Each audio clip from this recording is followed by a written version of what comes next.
नमस्कार, मी मयूर विकास समाचार मध्ये आपलं स्वागत। काही लोक केवळ आपले विचार आणि प्रेरणा बळकट करत नाही, तर येणाऱ्या पिढ्यांसाठी एक उदाहरण, एक मिसाल बनतात। जसे की केरळमधील पंडित टुम्मुरी येथील गणित शिक्षक अब्दुल मलिक, ज्यांच्यासाठी शाळेत जाणे ही केवळ एक जबाबदारी नाही, तर एक ध्येय आहे, एक तपश्चर्या आहे। आज आम्ही तुम्हाला याच अब्दुल मलिक शिक्षकाबद्दल सांगणार आहोत, जे 20 वर्षापासून विद्यार्थ्यांना शिकविण्यासाठी नदी ओलांडून पोहून शाळेत जात आहे।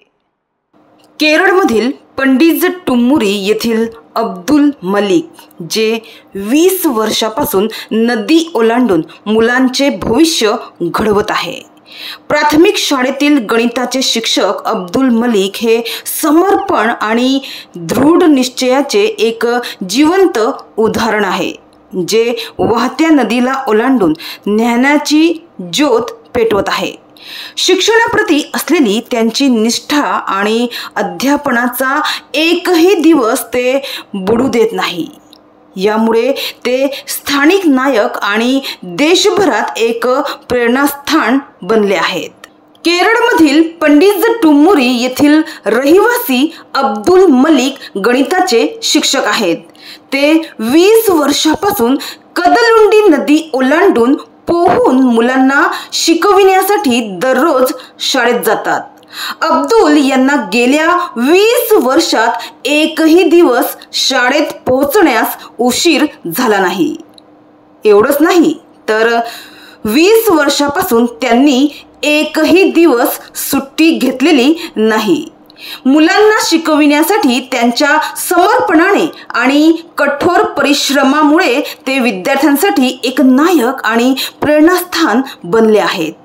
आजही अब्दुल मलिक त्यांची पुस्तके, कपडे, बूट आणि इतर आवश्यक वस्तू प्लास्टिकच्या पिशवीत ठेवतात आणि रबर टायरच्या मदतीने कदलुंडी नदी ओलांडतात।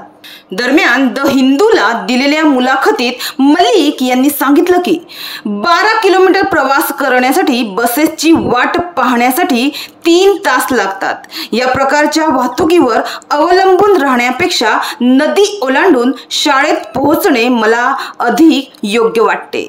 शाळेत जाण्यासाठी नदी ओलांडून त्यांना फक्त 15 ते 30 मिनिटे लागतात। शाळेतील विद्यार्थी त्यांना प्रेमाने ट्यूब मास्टर म्हणतात। ही टायर ट्यूब त्यांना नदीच्या प्रवाहांना तोंड देण्यास मदत करते। पण अब्दुल मलिक यांची ही कहाणी फक्त नदी ओलांडण्यापुरती मर्यादित नाही। त्यांचा प्रवास इथेच थांबत नाही। तथापि अब्दुल मलिक पर्यावरण संरक्षणासाठी देखील काम करतात। अब्दुल वर्षानुवर्षे नदी स्वच्छता मोहिमेचे नेतृत्व करत आहे।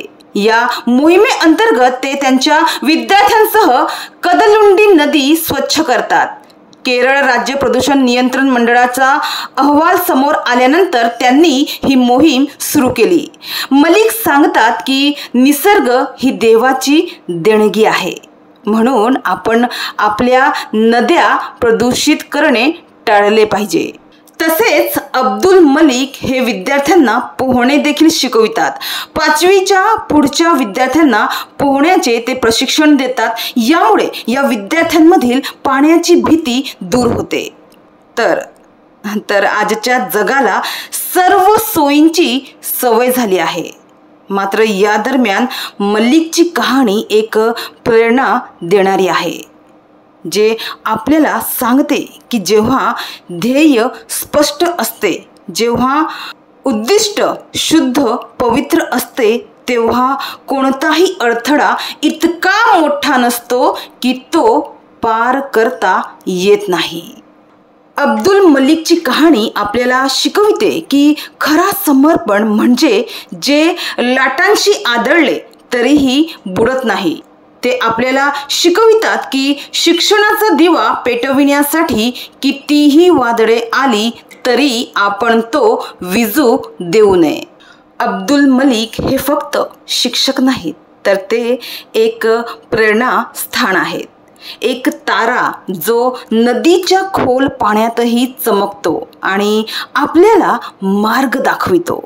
अब्दुल मलिकची कहाणी ही चिकाटी, सहानुभूती आणि कर्तव्याची भावना दर्शविते. तसेच केवळ वैयक्तिक जीवनच नव्हे तर संपूर्ण समुदायाचे जीवन कसे बदलू शकते याचे एक उत्तम उदाहरण म्हणजे शिक्षक अब्दुल मलिक आहे.